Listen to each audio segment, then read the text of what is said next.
Hello my YouTube family. आज हम नागपुर के one of the best dermatology centre में हैं, जिसका नाम है नियो लस क्लिनिक्स। उनकी फाउंडर एंड डायरेक्टर हमारे साथ में सोनिया जग्यासी मैम। हेलो मैम, हमारे हाय। चैनल में आपका हार्दिक स्वागत है। Thank you so much. Ma'am, बहुत सारे क्वेश्चंस आ रहे थे हमें रिगार्डिंग एक्ने के, तो इसीलिए आज हम लोग ये पॉडकास्ट करने जा रहे हैं। मैम, सबसे पहले आप अपने बारे में थोड़ा सा ब्रीफ इंट्रोड्यूशन यदि हमारे व्यूअर्स को दे देते तो काफी अच्छा रहेगा। इतना तो ब्रीफ नहीं दे पाऊंगी, but simple, I am a consultant dermatologist, trichologist, aesthetician, hair transplant surgeon, और मेरा क्लिनिक है neo lush clinics, exactly at the heart of India, heart of Vidarbha. कहीं जाने की जरूरत नहीं है, सीधा स्ट्रेट सेंटर में। सो एग्जैक्टली ये 0 माइल पर स्थित है, neo lush clinics. Okay ma'am, thank you for giving your information to our viewers. Ma'am, basically जो जिस जिस लिए हम लोग आज पॉडकास्ट के लिए आए, बेसिकली टॉपिक है एक्ने। आपने देखा होगा आजकल 12-13 साल के बच्चों को भी एक्ने हो जाता है, जो कि देखने में बहुत ही गंदा लगता है। बेसिकली देखा जाए तो उनका एक कॉन्फिडेंस लूज हो जाता है। तो आप बता पाएंगे कि एक्ने होता क्या है, क्यों होता है, थोड़ा सा? बेसिकली एक्ने जो है ये एक इन्फ्लेमेटरी स्किन डिजीज है, okay, it's a disease. Fine. अब ऐसा है कि जब एक्ने है और जब फेस के बारे में अगर बात करें तो बहुत ज्यादा एक सोशल, बोलो, एक बैरियर बन जाता है लोगों को। जी मैम। ये एक्ने जो होता है, पिंपल्स या मुहासे, अगर हम सिंपल भाषा में बोले, वो काफी बहुत रीजन से होता है। सबसे पहला तो है कि wrong skin care routine.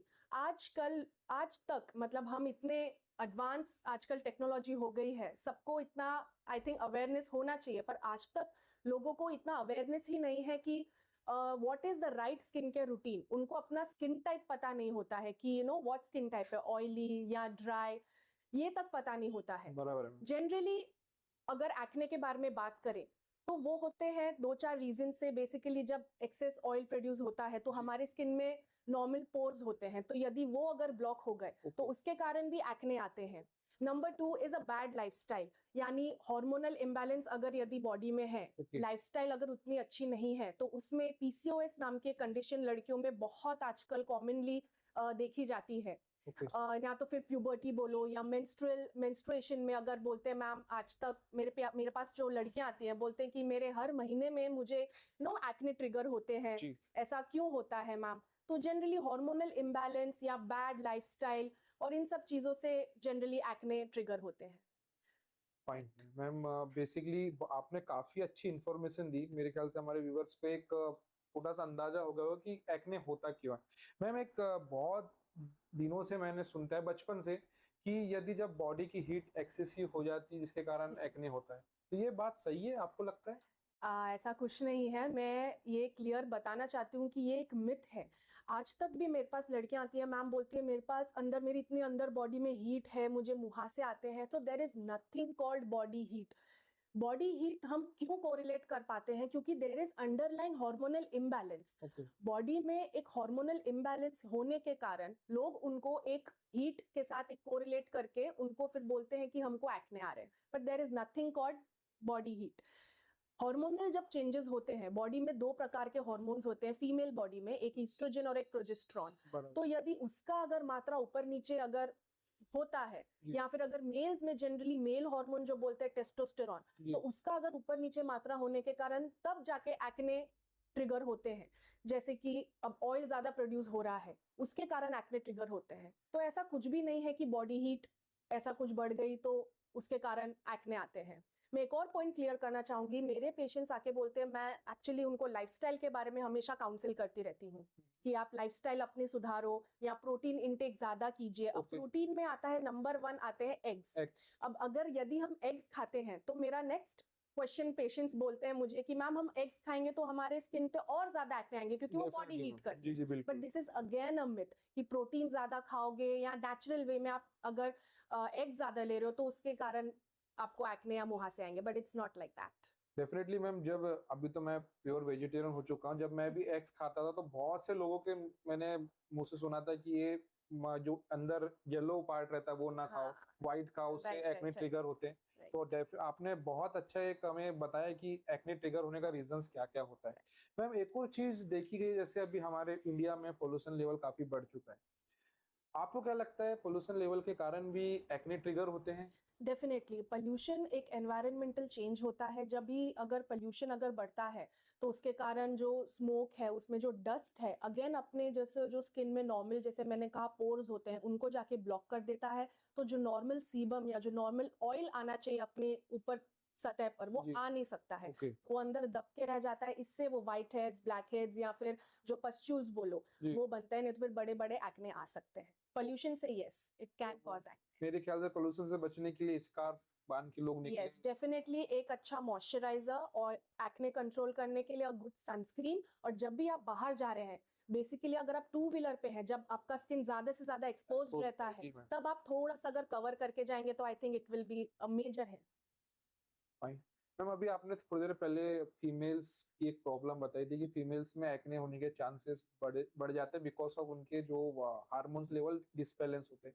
Ma'am एक ऐसा ही एक रीजन है पीसीओएस, बहुत सुना है इसके बारे में। और मैं जब इसके बारे में जब हम लोग पॉडकास्ट आने से पहले जब मैं स्टडी कर रहा था कि किस चीज के कारण एक्ने ज्यादा आते तो बहुत से लोगों ने क्वेश्चन पूछा था पीसीओएस। तो इसके बारे में थोड़ा सा बताइए, इसके कारण कैसे एक्ने हो सकता है, क्या रीजन? राइट पीसीओएस ये एक ऐसी कंडीशन है जो कि आज तक मतलब मैं बोलूं कि इतने जल्दी पकड़ में नहीं आता है। इसके सिम्टम्स अलग हैं और इसका जो सिम्टम्स अगर जो सपोज कोई पेशेंट्स में नहीं है सिर्फ साइंस है और वो साइंस बहुत इंपॉर्टेंट रहते हैं जो कि सिर्फ एक डर्मेटोलॉजिस्ट या स्किन डॉक्टर को ही समझ में आता है। वो मैं एक एक करके बताऊंगी। अब कैसा है अगर पीसीओएस है पहले इसको पीसीओडी बोलते थे डिजीज पर अभी एक सिंड्रोम है। तो सिंड्रोम होने के कारण इसमें बहुत सारे रीजंस आ जाते हैं कि इसके कारण ये हो सकता है। जी जी। तो सबसे पहले हम ये शब्द समझेंगे पीसीओएस यानी पॉलीसिस्टिक ओवेरियन सिंड्रोम ओके। ना। अब इसमें क्या होता है सबसे पहले तो यहाँ से जो स्कैल्प के हेयर जाना मतलब हेयर फॉल, जी। चेहरे पे एक्ने आना, चेहरे पे बाल आना यानी हिरसुटिज्म, ओके। ये सारे हैं साइंस। ओके।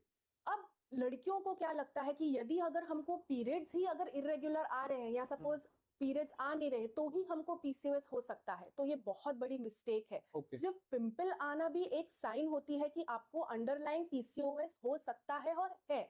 इसको बोला जाता है पीसीओएस प्रोफाइल।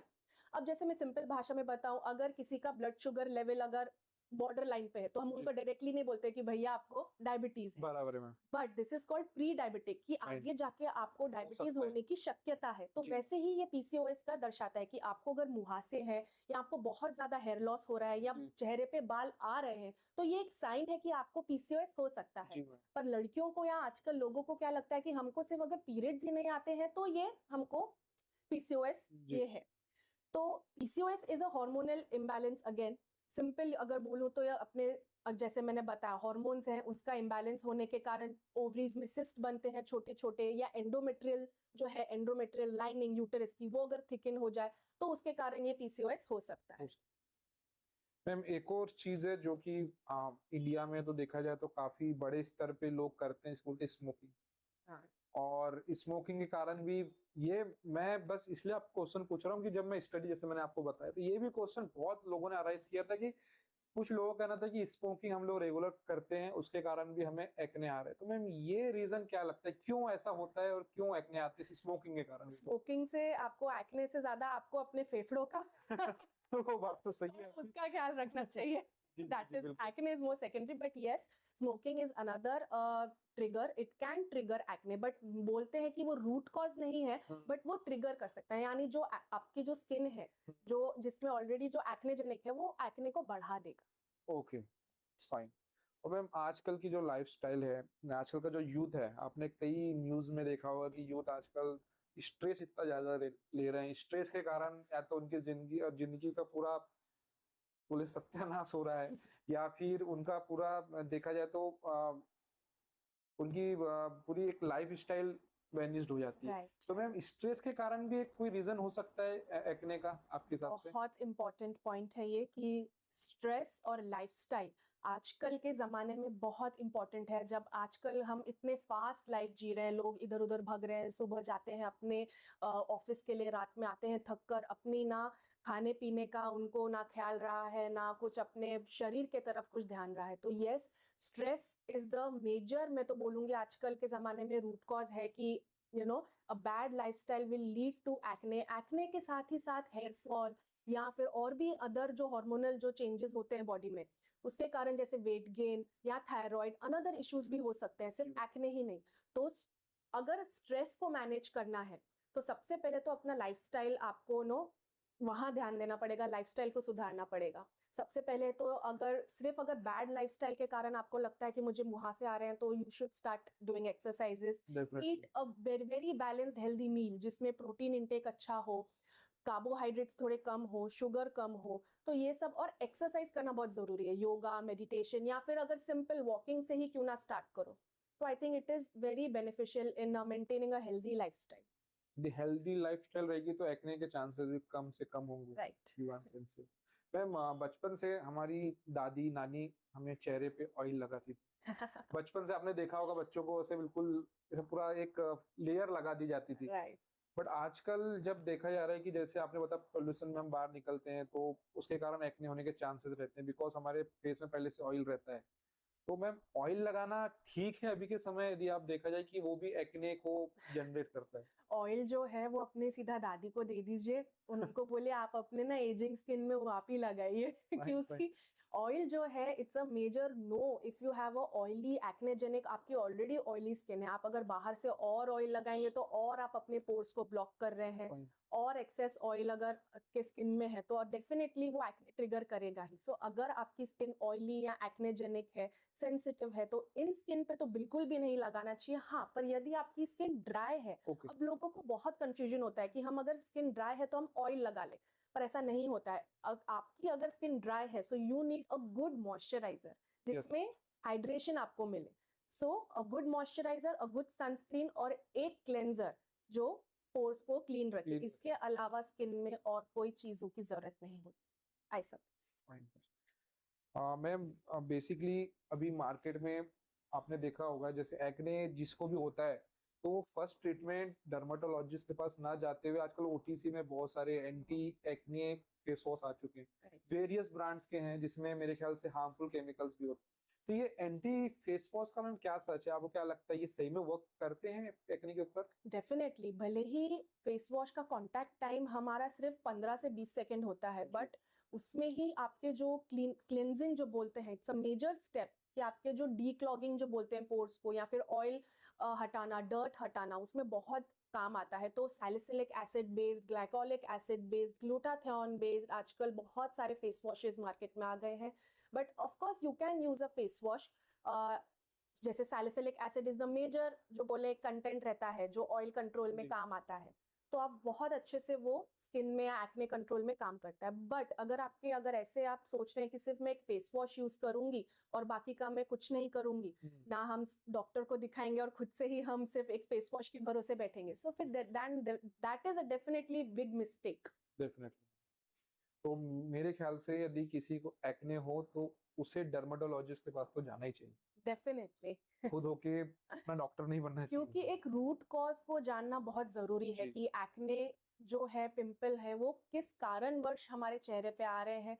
और यह जरूरी नहीं है कि चेहरे पर ही, चेस्ट पर, बैक पर, शोल्डर्स, क्योंकि ये सब सिबोरिक एरियाज होती हैं। तो ये सब क्यों हो रहा है, ये क्या कारणवश हमको ये सब हो रहा है, तो उसके अंदर रूट कॉज को समझना, उसके लिए प्रॉपर ट्रीटमेंट करना। एक और हर एक की स्किन अलग है, जी जी आपकी, मेरी, हर एक की स्किन अलग होती है, तो स्किन के अकॉर्डिंग ट्रीटमेंट होना बहुत जरूरी है। और ट्रीटमेंट भी कब तक लेना वो भी बहुत जरूरी है। तो ये सिर्फ एक डॉक्टर और एक स्किन डॉक्टर ही समझ सकते मैम अभी तक तो हमने एक्ने के ऊपर बहुत कुछ बात कर ली है। अब जो मेन चीज आती है एक्ने का जो क्योर या इलाज बोलते हैं, तो आप कुछ टिप्स दे पाएंगे कि आपके क्लिनिक में या फिर आप क्या रिकमेंड करते हैं कि एक्ने का ट्रीटमेंट कैसा होना चाहिए जस्ट? हैं। सबसे पहले तो अगर कोई भी मेरे पास पेशेंट आते हैं तो मैं उनका कारण समझती हूँ कि उसका किस कारणवश हो रहा है। और जनरली अगर बहुत ज़्यादा उनको एक्ने है बहुत, क्योंकि आजकल बहुत सोशल है लाइफ, तो उस हिसाब से हम उनको ट्रीटमेंट में उनको सजेस्ट करती हूँ। उसमें ओरल टैबलेट्स होते हैं, क्रीम्स, लोशंस, या फिर good moisturiser, sunscreen according to the skin type. इसके अलावा हम क्लिनिक में भी बहुत सारे प्रोसीजर्स करते हैं कि ये जो एक इन्फ्लेमेशन है, रेडनेस हो गया, या फिर पस फिल्ड जो एक्ने होते हैं उनको कम करने के लिए हम इन क्लिनिक भी बहुत सारे प्रोसीजर्स करते हैं, जैसे कि एक्ने पील हो गया या फिर एलईडी लाइट थेरेपी या लेजर्स। आजकल बहुत ज़्यादा एक्ने में या पिंपल्स में ये काम करते हैं। सो इट्स ऑलवेज अकॉर्डिंग हमारे पेशेंट की उनकी रिक्वायरमेंट क्या है और कैसा हमको रिजल्ट चाहिए। और सिर्फ एक्ने ही नहीं, एक्ने के साथ साथ जो दाग होते हैं जिसको हमारी लैंग्वेज में बोलते हैं पोस्ट इन्फ्लेमेटरी हाइपर पिगमेंटेशन, उसका ट्रीटमेंट अलग होता है। एक्ने पिंपल का ट्रीटमेंट अलग होता है क्योंकि Fine. वो इन्फ्लेमेशन कम करने के लिए देना है। दाग की ट्रीटमेंट, जो दाग की जो क्रीम होती है या उसके केमिकल पील अलग होते हैं, उसके लेजर अलग है। और Okay. जब ये भी ठीक हो जाए तो आखिरी में बचता है स्कार यानी खड्डे। खड्डे अब जी। खड्डे जो है मैं बोलूंगी कोई भी क्रीम से नहीं जाते हैं। इट्स अ मिथ कि अगर आपको कोई भी सपोज कोई फार्मासिस्ट में बोले फार्मेसी में कि भाई आप ये क्रीम लगा लो आपके खड्डे ठीक हो जाएंगे, सो इट्स नॉट पॉसिबल। तो कुछ ना कुछ इन क्लिनिक प्रोसीजर्स जैसे माइक्रो नीडलिंग या फिर लेजर्स जैसे एमएनआरएफ हो गया या फ्रैक्शनल CO2, तो बहुत सारी ऐसी चीजें हैं जो हम इन क्लिनिक करते हैं, but that is also different according to my patients. मेरे ख्याल से हमारे व्यूअर्स को काफी ज्यादा आज नॉलेज मिल गया मैम एक्ने के बारे में। Thank you ma'am for giving your time. मैं सभी मेरे व्यूअर्स से यही गुजारिश करूंगा, यदि किसी को भी कोई भी यदि हेयर से रिलेटेड एक्ने या कोई भी स्किन रिलेटेड प्रॉब्लम है तो आप जरूर नियोलस क्लिनिक में आए जो कि 0 माइल के पास में है। मैम एक बार फिर से आप एड्रेस बता दीजिए ताकि हमारे व्यूअर्स को अच्छे से address. Neo lush clinics 0 mile पर है, एग्जैक्टली 0 माइल का मेट्रो स्टेशन जस्ट उसके opposite. It's literally in the heart of India, central. आप कहीं से भी आएंगे टुवर्ड्स मेट्रो या एनीथिंग, आप सीधा यहाँ पे आके उतरे। So Neo lush clinics. Thank you ma'am for a time. Thank thank you you very much. So much.